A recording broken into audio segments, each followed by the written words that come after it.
नमस्कार, मैं हूं अभिषेक उपाध्याय। आप देख रहे हैं टॉप सीक्रेट। आखिर मुसलमान संभल को लेकर के परेशान और हैरान क्यों हैं? क्या मुसलमानों को टारगेट किया जा रहा है? क्या मुसलमानों को लगता है कि उनके जो इबादत गाहें हैं, उनकी जो इबादत के स्थल हैं, वो एक एक करके उन पर ख़तरा मंडरा रहा है? ये सवाल इसलिए उठ रहा है क्योंकि संभल में कल कुछ ऐसा हुआ है जिसने कि इस मामले को और भी ज़्यादा गरमा दिया है।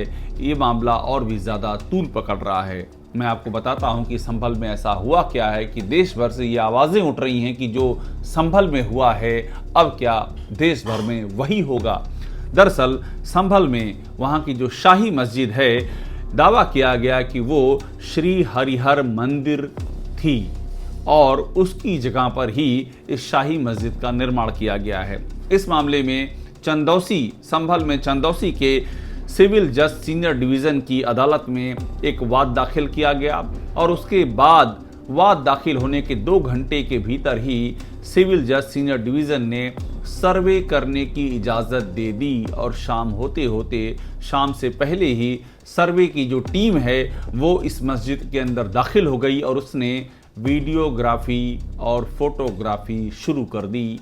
और इसके बाद ये विमर्श पूरे देश में फैल गया कि क्या जो अयोध्या में हुआ, जो ज्ञानवापी बनारस में हो रहा है, जिसकी बात मथुरा में कही जा रही है, जो अब संभल में हो गया है, क्या वो देश भर में हो जाएगा? सवाल ये भी उठा कि क्या प्लेसेस ऑफ वर्शिप एक्ट 1991 उसको बेमानी करार दिया जाएगा। हम आपको बताते हैं ये प्लेसेस ऑफ वर्शिप एक्ट क्या है। दरअसल साल 1991 में जब नरसिंहा राव की सरकार थी, संसद में कानून पारित किया गया जिसके मुताबिक 15 अगस्त 1947 से पहले के जितने भी धार्मिक स्थल हैं उनके स्वरूप में कोई बदलाव, कोई छेड़छाड़ नहीं होगी। वो जैसे थे वो वैसे ही रहेंगे। हाँ, इस एक्ट की धारा 5 के मुताबिक राम जन्मभूमि बाबरी मस्जिद को इससे परे रखा गया और आगे चल करके सुप्रीम कोर्ट के आदेश से ये तय हुआ कि अयोध्या में उस जगह पर राम जन्मभूमि ही थी और वहाँ पर भगवान श्री राम का भव्य मंदिर बन करके तैयार भी हो गया। तो हम आपको बताते हैं कि संभल में जो कुछ भी हुआ है वो कितनी तेजी से हुआ है। इससे आपको मालूम पड़ेगा कि आखिरकार इस चिंता और आशंका के पीछे जो मुसलमानों के जहन में घर कर गई है वजह क्या है। दरअसल मंगलवार को दोपहर 1 बजे में सुप्रीम कोर्ट में जो वकील हैं विष्णु शंकर जैन और जो ज्ञानवापी सहित कई महत्वपूर्ण मामलों में हिंदू पक्ष की ओर से अपीयर हो चुके हैं, उन्होंने एक याचिका की और याचिका में यही कहा गया कि संभल में जो शाही मस्जिद है उसका सर्वे ज़रूरी है क्योंकि वहाँ पर श्री हरिहर मंदिर के होने का दावा है। दोपहर 1 बजे ये याचिका होती है सिविल जज सीनियर डिवीज़न की अदालत में और दोपहर 3 बजे ही आदेश जारी हो जाता है महज 2 घंटों के भीतर। और उसके बाद शाम 6:15 पर एक एडवोकेट कमीशन वहां पर पहुंचता है, उसकी वीडियोग्राफी होती है, फोटोग्राफी होती है। रात 8 बजे तक वो लोग बाहर आ जाते हैं। इस बीच में वहां पर एक स्थानीय भीड़ इकट्ठा होती है।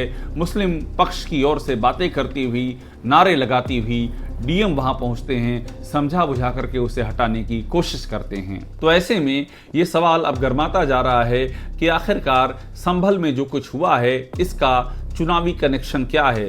संभल में ये जो हुआ है ये 19 नवंबर को हुआ है। आज यानी कि 20 नवंबर को यूपी में उपचुनाव हैं और वो भी उपचुनाव यूपी में 9 सीटों पर, जिसमें पश्चिम की भी सीटें हैं। पश्चिम में कुंदरकी हो गई, खैर हो गई, गाजियाबाद, ये सारी सीटें पश्चिम में आती हैं। और ये माना जा रहा है कि क्या संभल में जो 19 तारीख को हुआ है कि दोपहर में याचिका, उसके बाद आदेश और आदेश के बाद एडवोकेट कमीशन का मौके पर पहुंच जाना, ये आखिर क्या है? क्या इसका सियासी असर पड़ सकता है? एक सवाल ये है। और दूसरा सवाल ये है कि क्या इस तरह की याचिकाएं मुसलमानों में असुरक्षा भरती हैं? मुसलमानों में इस बात को लेकर के बहस सरेआम हो चुकी है और एक तबका ये भी है जो ये कहता है कि मुसलमानों को टारगेट किया जा रहा है। वहीं हिंदुओं में एक तबका है जो ये कहता है कि ये सारी जो धर्म स्थल हैं ये हिंदुओं के थे, बाद में इनमें बदलाव किया गया। तो ऐसे में बहुत ज़रूरी है कि इनको इनके मूल स्वरूप में वापस किया जाए, इनको मूल स्वरूप में लौटाया जाए। तो ये बहस दोनों ओर से ही जारी है, लेकिन इस बीच में जो सियासत है वो भी अपना रास्ता अख्तियार कर रही है और कुल मिलाकर के संभल की घटना से एक बार फिर से ये बहस तेज हो गई है कि क्या मुसलमानों के धर्म स्थलों के साथ अयोध्या, काशी, मथुरा और संभल, ये सिलसिला इसके आगे कहां तक जाएगा और इसके नतीजे में देश में किस तरह की प्रतिक्रियाएं सामने आएंगी। टॉप सीक्रेट को देखते रहिए। इस खबर से जुड़े हुए तमाम पहलू आपके सामने हम रखेंगे, क्योंकि ये खबर बहुत ही महत्वपूर्ण है और इस खबर का विस्तार और भी ज़्यादा होने की भरपूर संभावना है।